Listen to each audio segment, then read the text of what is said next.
Hey everybody, Stranger103 here today with another replay cast.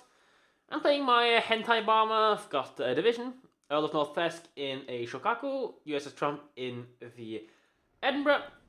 It's a very destroyer-like game on a standard battle on Esther, not one of my favorite maps, but maybe by now I guess I've gotten used to it. Unfortunately, no post-battle result screens, but I mean, it wasn't. Well, it was a pretty good game, but it wasn't anything like absolutely insane. So I really didn't bother saving them. If you want to find out, well, I mean, if you really wanna, you can always go back and look at the stream on I think Monday, where I actually played this game. Not like last Monday, that is. So if you want to find it, you're gonna have to hurry up. Anyways, we're deciding we're going to head towards the western side of the map. The spawn's a little bit awkward, so I guess we need intelligence data! You're probably going to see Trump spam that a crapload this game. But yeah, for the moment, I'm quite intent on just pressing up. I mean, if you have a look at the matchmaking, we see that we are the only tier 8 for all intents and purposes. Like, there's an extra Mugami, that's it, basically. So yeah, I mean, you know, Trump has a smoke screen and there's islands, and we do have a carrier, so we're not really going to be under too much threat here unless literally the entire enemy team decides they're going to show up, and that would be quite unfortunate. I doubt it, though. Anyways, opening up, we do actually temporarily spot the Colorado. Would like to plug some holes in it, but for the moment, ish nish spotted, so we need intelligence data. And there we go, gonna snap a shot off at it. We kinda get spotted by the fighters, which is quite nice. For the moment, since we do not see enemy air, well, close enough, I'm pretty content on just staying by the island. And what the dispersion fuck. Alright, I got away with that, I guess. That was certainly a really nice salvo. That's almost half the Colorado's health gone already, because Colorado doesn't get much. Colorado pretty much relies on a super heal to actually be able to, I guess you can say, sustain. I am trying to take a pot shot at the Fiji right now because that's the most valid target. And it seems that a good chunk of the enemy team decides to want to show up. I think maybe the game had locked the Edinburgh, judging by where the shells went, but again, I'm not really sure of my shot over the island anyways. I could obviously have triggered my flow plane scout to have gotten a higher chance of landing them, but meh. Anyways, this little gap in the island is definitely going to get me spotted at the moment. So, whatever, I guess, because I'm still in Alabama. I'm still well angled towards them, and the Colorado's rather a good distance away, so I don't really expect him to be able to do much. Kind of surprisingly, all I get are 2 overpens against the Fiji, though. Yeah, the enemy Lexington is, believe it or not, actually in range for me to shoot, but it's not really something I want to shoot at right now. What I really want to do is to start kiting away, because I mean, while we could probably fight him head-on by abusing smokes, and with some carrier support, because over here there's no defensive AA, there's, realistically speaking, no real reason to be doing that, because even, you know, when we do beat them, chances are the other side of our map is gonna have a bad time and would rather be there, so, hey, you know. But for the moment, it seems these guys are not intent on pushing up. If they do decide to push up, we could be actually in trouble, but you know, because I will bleed a lot of my anti-aircraft over time as I start taking AP fire from these Royal Navy cruisers. Edinburgh killed one of my dual-purpose guns, and I'm certainly not very happy about that, so I'm going to, well, I would have liked to send him some gifts back, and this is the moment I decide I'm going to launch my scout plane. I'm not having any of that. Him being unspotted by the island, and, you know. So, screw you. I'm going to overpen you 3 times, because that's clearly how battleships work. US battleships are not powerful enough to need buff. Royal Navy cruisers OP. Wah. But yeah, we have no clue where their battleships are. We now have a clue where the guide is. Would like to try to blat that, but I don't think my reload is going to be good enough unless he does a hard turn, which he does, so my rear turret is able to go over, and the Edinburgh has decided he wants to push up. Not necessarily a decision I can really call bad, because Colorado isn't, but it probably isn't going to result in him having too good of a day here. We'll see. Depends on my RNG. But for the moment, we are in the lead. I think we've lost our destroyer. They've lost the battleship. not only any battleship, they've lost their tier 8 battleship. Anyways, Colorado is visible, Guided just shows up, but there's no way I can lob my front turrets over to hit that. There is a possibility I can lob my rear turrets over to hit my front turrets to hit the Colorado. The rear turret was what I fired, now it's the front turrets, and in fact it did go over the island, which is quite a spot of luck. I know that I'm out of range for the Guided to torpedo me, but the Edinburgh, if he did decide to send some fish at the corner, there is still a chance that he could have hit me. Now, right now, I'm not really in the world's best angle to actually target the Edinburgh with my guns, because, you know, angles. I decide to fire just as he becomes visible, which is a little bit of bad luck, I guess, with my timing. He was slightly reversing, so his acceleration is massively screwed over, so I do manage to pick up almost 20k of his remaining health, so he needs to heal now. I mean, if I had my rear turret up, I probably could have killed him. You never know. Colorado decides he wants to shoot the postcode behind me. I'm not even there. And I'm going to start accelerating forwards.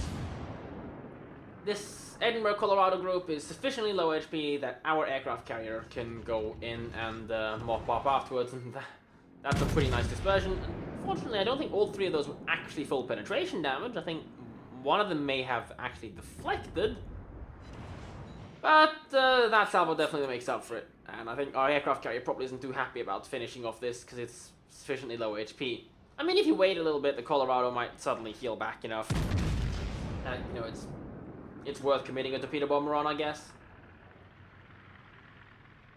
But, I mean, you know, if you have two dive bombers, you just go and, you know, damage over time, dive bomb them. Gonna send my last front turret salvo off on him, and then I'm gonna head away, because there's basically nothing more for me really to do here. There's the RNG. This flank is basically won. There's nothing more to do here. I mean, who cares about a Colorado? It's a rather slow ship, so it's not like he's suddenly gonna show up behind us and all of a sudden come and torp us or anything. Because at the end of the day, their guide has now died as well. So our team is in the lead. I mean, like I said, nothing really too special of a game in terms of how I played it. It's just, realistically speaking, me getting really lucky with my RNG salvos. It's another 5k damage off the Scharnhorst, and, well, I'm gonna hard push up. As of yet, I haven't actually gotten any plane kills. The enemy carrier has been exceptionally passive with his gameplay. Still a pretty healthy Dunkirk on the eastern side of the map. I guess our KJV is gonna, well, KG5 even. And Gneisenau Grove is probably gonna EG spam it down. That Clevelol is running away, so, I mean, I'll just take a pot shot at it. Realistically, I want to push down the Scharnhorst and carry a series, and then come along and see if I can't farm some more damage. In hindsight, with the western flank, we should have just stayed there, but who knows, if they had pushed us, we probably would have died, especially if they had proper coordination with their smokes and destroyers.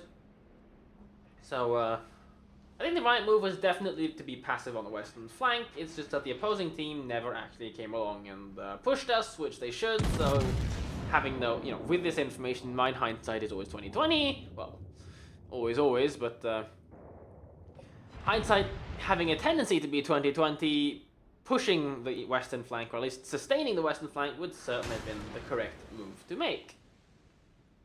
Now, Scharnhorst, you know, with her 28cm cannon, is probably not going to achieve too much against me here unless he decides to spam AG, in which case I can actually reliably use my Adrenaline Rush, which would actually be appreciated at this point. More damage.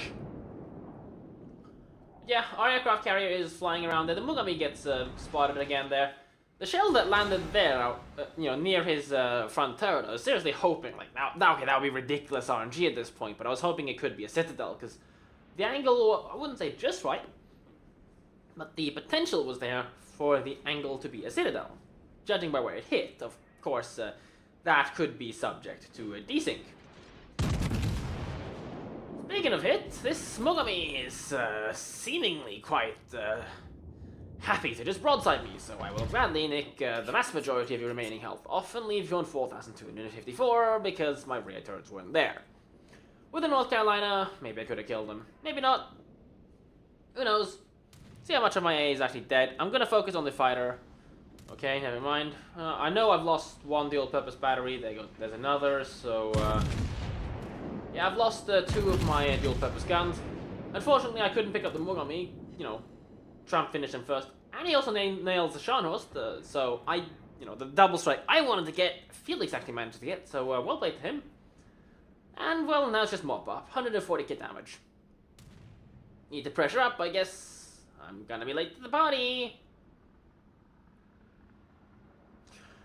I mean, being a standard battle and all, the cap is very long time.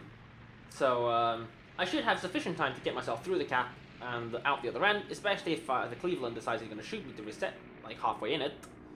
Carrier's keeping me spotted, I don't care. The more damage I take, the more DPM I get. Because Adrenaline Rush.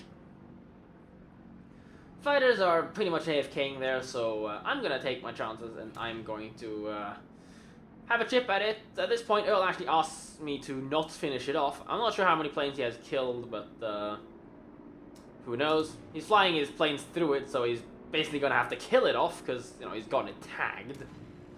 I do manage to pick up the kill. There's a few other float planes nearby before the fighter actually gets into range, so I'm just gonna focus on killing these float planes because there's nothing better. We're spamming the I need intelligence data because we would like to get some intelligence data on the remaining ships. And that's a little bit of a badly aimed shot because his Lexington is probably going to turn, and I believe I turned to lock the Cleaver because I want to I don't want this Lexington, if he does a priority target, to actually understand that I'm shooting at him. Plus I want to pressure the Cleveland a little bit. Of course, this kind of stuff doesn't really show up well in the replay, but that would definitely be the right thing to do. Keep targets unlocked. Wait for the you to be ready to shoot, then lock.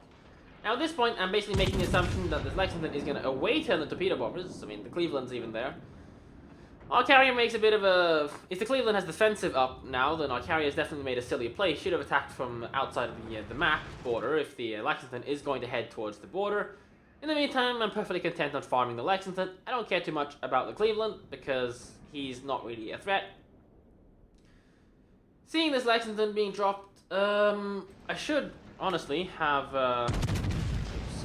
What I realistically speaking should have done was double M to check which direction the torpedoes are going, because right now, because this Lexington was, trying to scrape border further towards the east, which I should have realized. I thought it was going to re-scrape or stay scraping on the, stay bowing to the border, judging by the torpedo path, but since I never actually confirmed the torpedo path, that was never really going to get me anywhere.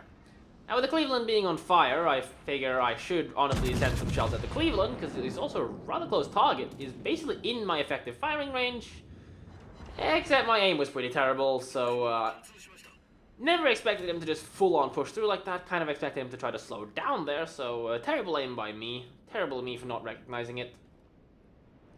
But he's probably going to get picked up by someone else, so I'm fine with that. I'm going to take a shot at the Lexington. And this time, strangers, hopefully, aim your shot properly. Since he's just de-scraped himself off the border, he's gonna be rather slower. Focusing some of the dive bombers for my division mate, and of course I'll leave him on 2,000 health, so I'm not gonna get that kill either. And there you go. He goes down.